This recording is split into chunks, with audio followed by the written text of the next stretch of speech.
कल हम लोगों ने पढ़ा एक्सरसाइज 3.2 में 3 तक पढ़ा, क्वेश्चन नंबर 3 तक पढ़ा। आज हम क्वेश्चन 4 से पढ़ते हैं। क्वेश्चन नंबर 4 जैसे दिया है, which of the following pairs of linear equation are consistent or inconsistent.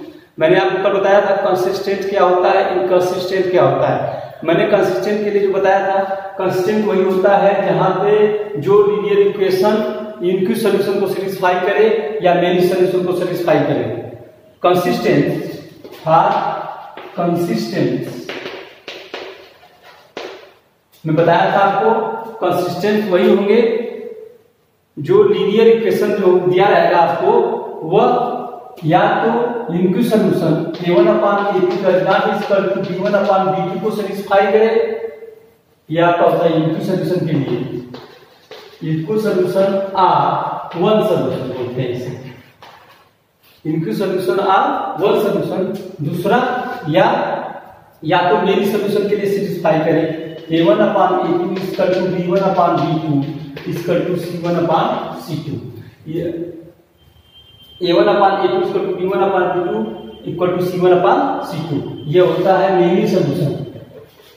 यह जो दो कंडीशन होती है वह कंसिस्टेंट के लिए होती है, और इनकंसिस्टेंट के लिए जो सॉल्यूशन होती है, और इनकंसिस्टेंट के लिए जो कंडीशन होती है वह होती है a1/a2 equal to b1/b2 does not equal to c1/c2, ये होती है इनकंसिस्टेंट के लिए सॉल्यूशन होती है। इसी बोलते हैं no solution. For no solution के लिए यही फार्मूला यूज होता है, और यही इनकंसिस्टेंस को भी शो करता है। उसी पे क्वेश्चन नंबर 4 है आपका। क्वेश्चन नंबर 4 में यही कह रहा है कि जो आपको लीनियर इक्वेशन दिए गए, पेयर ऑफ लीनियर इक्वेशन दिए गए हैं, उसको आपको दिखाना है कि कंसिस्टेंट है कि इनकंसिस्टेंट है। लेकिन इसमें कंडीशन कर रहा है, इफ कंसिस्टेंट, यदि कंसिस्टेंट है तो ऑब्टेन द सॉल्यूशन ग्राफिकली। तो कह रहा है कि यदि कंसिस्टेंट होगा तो उसका सॉल्यूशन आप ग्राफ से निकालेंगे। जैसे इसी का 4 का हम क्वेश्चन नंबर लेते हैं, क्वेश्चन नंबर हम 3 लेते हैं, क्वेश्चन नंबर 4 का 3 लेते हैं। 3rd क्वेश्चन है आपका 2x + y - 6 = 0 एंड दिया है 4x - 2y - 4 = 0। यही दो इक्वेशन दिए गए हैं, इन्हीं को आपको दिखाना है कि कंसिस्टेंट है कि इनकंसिस्टेंट है। यदि कंसिस्टेंट होगा तो आपको इसके सॉल्यूशन को ग्राफिकली रिप्रेजेंट करना होगा, और मैंने ग्राफ में कैसे सॉल्यूशन रिप्रेजेंट किया दिखाया जाता है मैंने आपको बताया है कल।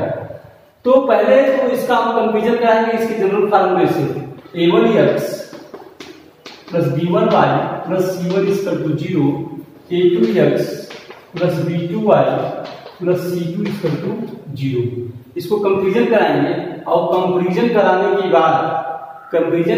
बाद इसका a1/a2 b1/b2 और c1/c2 करेंगे तो आपको कंफर्म हो जाएगा कि कंसिस्टेंट है कि इनकंसिस्टेंट है।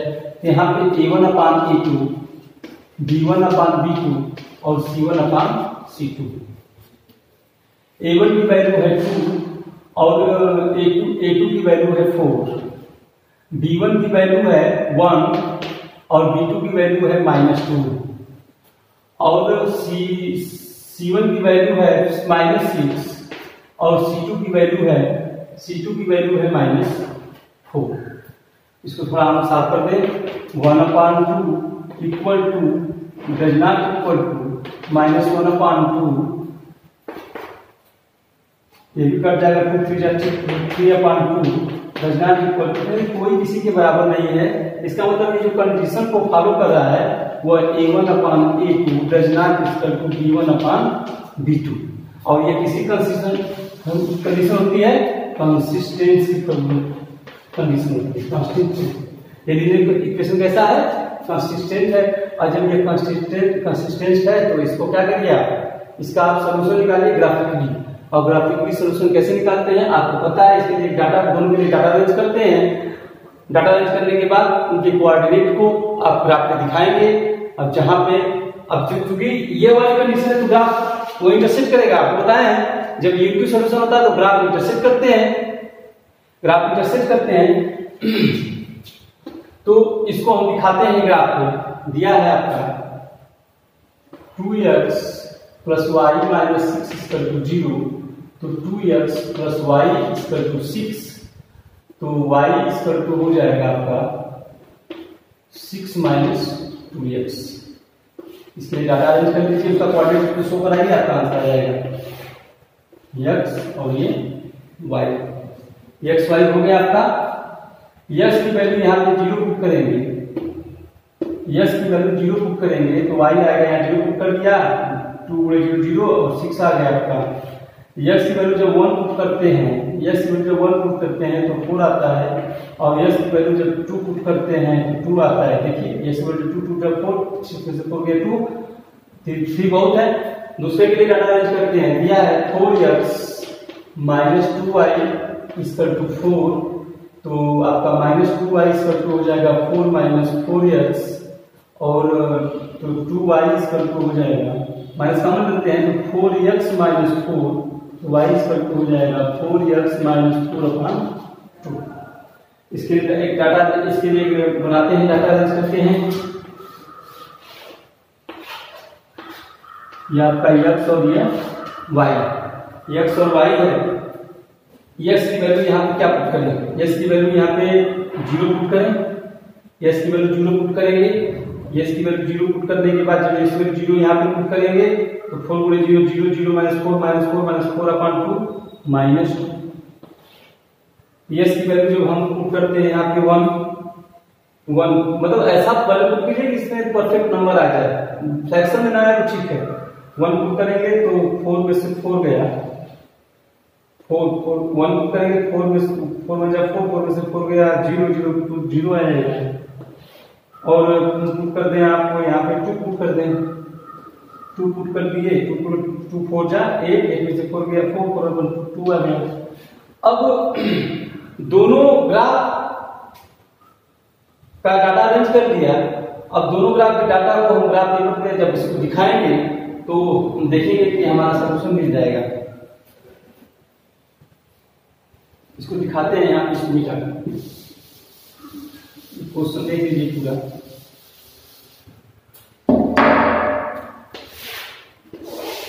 यह x o x dash y o y dash, पहले वाले दिखाते हैं 0 6 0 6 1 2 3 4 5 6 0 6 यहाँ पे होगा आपका 1 4, यह आपका 1 और 1 2 3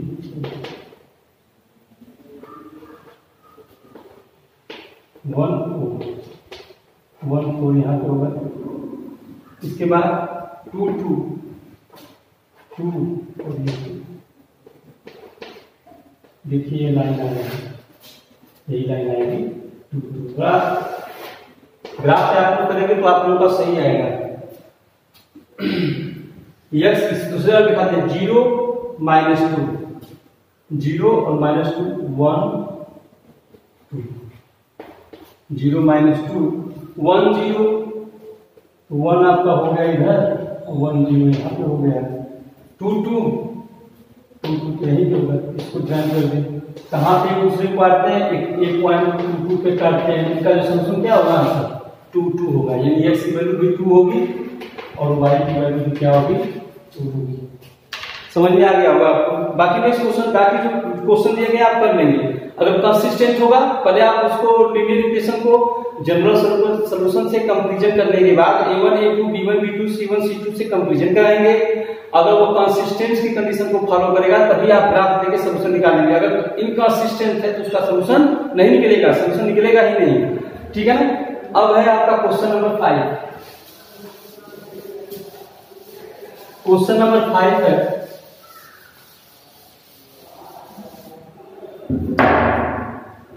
क्वेश्चन नंबर 5 है, half the perimeter of the rectangle garden. ये कह रहा है कि एक रेक्टेंगुलर गार्डन है, इसलिए एक रेक्टेंगुलर गार्डन है, half the perimeter of the rectangular garden whose length is 4 more than its width. उसका जो लेंथ है, लिखेंगे let width equal to x metre centimetre जो भी हो, and length y metre according to question according to question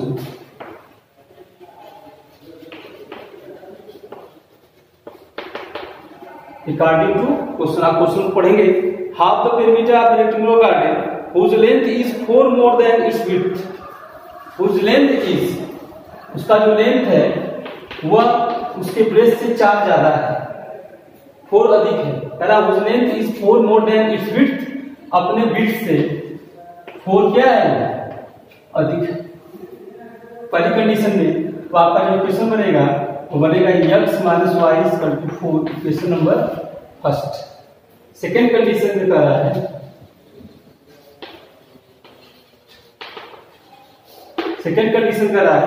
half the perimeter of the rectangular garden, कह रहा है कि पेरीमीटर रेक्टेंगुलर गार्डन के पेरीमीटर का आधा, रेक्टेंगुलर गार्डन के पेरीमीटर का आधा।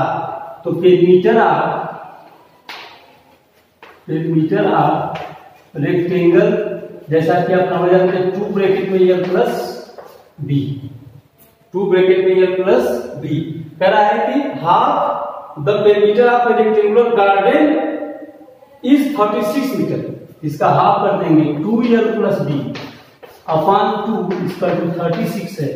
यहाँ पे l की वैल्यू पुट करेंगे 2y प्लस x अपॉन 2 इसका 36, 2 से 2 कैंसिल हो जाएगा। आपका इक्वेशन बनेगा x प्लस y इसका 36, इक्वेशन नंबर सेकेंड। क्वेश्चन में ये नहीं कहा है कि आप इसको ग्राफ से रिप्रेजेंट करके सॉल्यूशन निकालिए या सॉल्व करके निकालिए, आप फ्री हैं, आप जैसे चाहे वैसे निकाल सकते हैं। तो चाहे तो इक्वेशन को सॉल्व कर लीजिए या तो ग्राफ से रिप्रेजेंट कराइए। तो इक्वेशन को सॉल्व करने के लिए तो भी आपको पढ़ाया नहीं गया है, तो ग्राफ से निकाल सकते हैं। तो ग्राफ निकालने के लिए दोनों इक्वेशन के डाटा अरेंज करने पड़ेंगे और डाटा अरेंज करने के बाद हमको कोऑर्डिनेट पड़ेंगे, वो ग्राफ पे दिखाना पड़ेगा। इसी के लिए डाटा अरेंज करते हैं। तो चाहे इसको सॉल्व करके निकाल लें, सॉल्व कर लीजिए। दोनों from equation first and second. यह क्वेश्चन आपके नेक्स्ट एक्सरसाइज का है, देख दिया है, लगाते हैं from equation first and second दोनों को x plus y equal to 36 and x minus y equal to 4। दोनों इक्वेशन को आप जोड़ दीजिए, जोड़ने के बाद देखेंगे, जोड़ दीजिए तो प्लस वाई प्लस वाई क्या कट गया, x 2x और ये हो जाएगा 40, x इक्वल टू हो जाएगा 20, x हो जाएगा 20। लिखेंगे putting the value of x equal to 20 in equation first. Equation first है आपका x minus y equal to 4, x equal to 20 कर दिए, 20 माइनस वाई इक्वल टू 4, तो y इक्वल टू हो जाएगा आपका 16। यही आपका आंसर होगा। आप इसको अपने कॉपी पे नोट कर लेंगे। नेक्स्ट क्वेश्चन है आपका क्वेश्चन नंबर 6 आप करेंगे, मैं नहीं बताऊंगा उसको। क्वेश्चन नंबर 7 आपको करना, आप मैं बता रहा हूं, क्वेश्चन नंबर 6 आपको करना है। क्वेश्चन नंबर 7,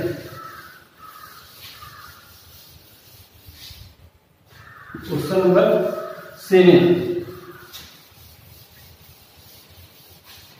आपका 3.2 समाप्त हो जाएगा। क्वेश्चन नंबर 7 पढ़ा देंगे तो आपका 3.2 समाप्त हो जाएगा।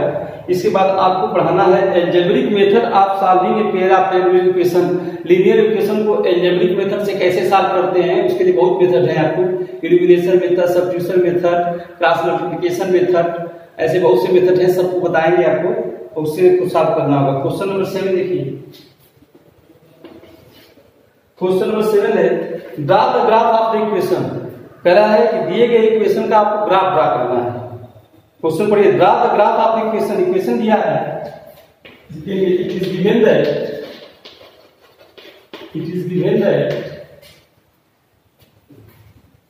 Equations are x minus y plus 1 equal to 0 and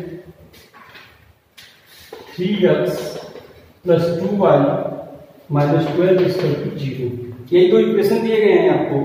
determine the coordinates of the vertices of a triangle form by these lines and x axis set the rectangular region. इसका question का मतलब है कि जो आपको इक्वेशन दिया गया है जो आपको इक्वेशन दिया गया है उस इक्वेशन से एक ग्राफ ड्रा करना है, और ग्राफ जब आप ड्रा करेंगे तो आपको एक ट्रायंगल मिलेगा। ग्राफ जब आप ड्रा करेंगे, बात को ध्यान सुनिए, दिए गए इक्वेशन से ग्राफ ड्रा करना है, और ग्राफ जब आप ड्रा करेंगे तो आपको एक ट्रायंगल मिलेगा। ग्राफ ड्रा करने के बाद आपको एक ट्रायंगल मिलेगा, और उस ट्रायंगल के वर्टिसेस को दिखाना है। मतलब उसके जैसे कोई ट्रायंगल एबीसी होता है ना, तो ए का वर्टिसेस क्या है, बी का वर्टिसेस क्या है, सी के वर्टिसेस क्या है, उसको दिखाना है।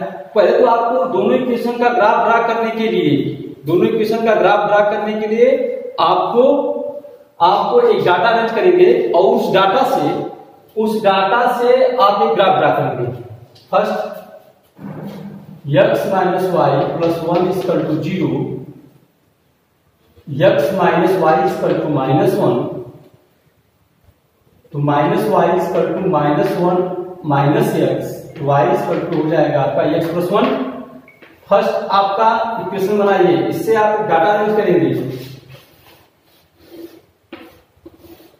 x y, डाटा अरेंज करेंगे।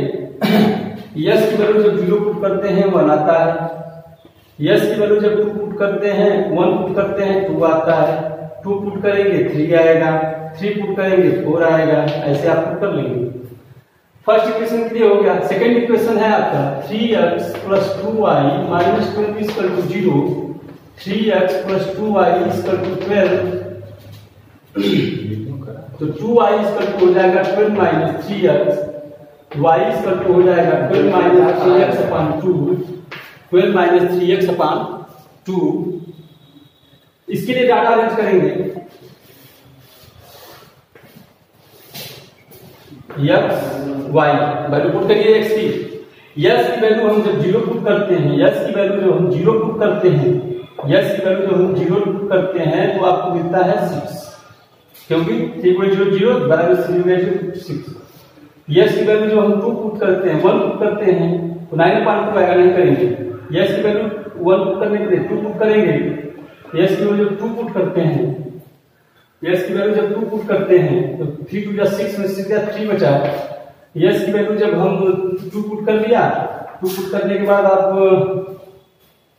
3 पुट करेंगे तो 9.2 नहीं करेंगे, 3 पुट करेंगे तो 9.2 नहीं करेंगे, 4 करेंगे, 4 3 जा 12, 4 पुट करेंगे तो आपको मिलेगा 0, 4 पुट करेंगे आपको मिलेगा 0।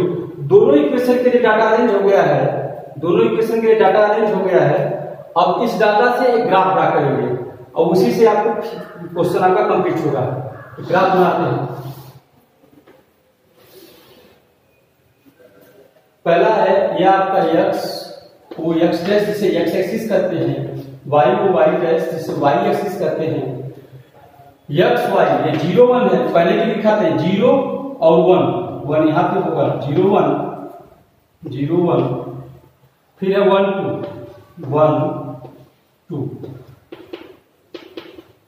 1 2, फिर 2 3 2 1 2 3 2 3 3 4 3 4 3 4।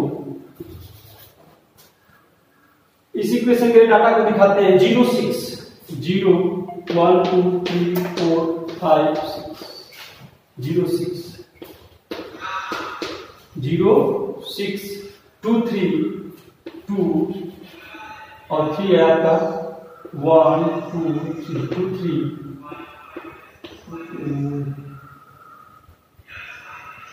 अच्छा पहले इसको काटते हैं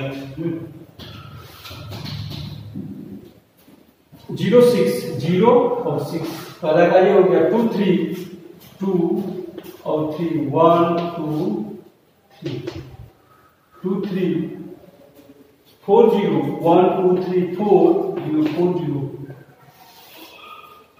देखिए आपका मिला, ये जो आपका a मान लीजिए, ये मान लीजिए -1 हो गया आपका, ये आपका b होगा, और ये आपका c होगा, a होगा आपका 2 3, देखिए 2 काटा यहाँ से 3 और यहाँ से 2 2 3, और ये होगा आपका इधर माइनस है तो -1 0, ये आपका जो पॉइंट होगा b -1 0, और जो सी पॉइंट होगा वो होगा आपका, देखिए यहाँ पर 1 2 3 4 y एक्सिस कहने के लिए होगा आपका 4 0।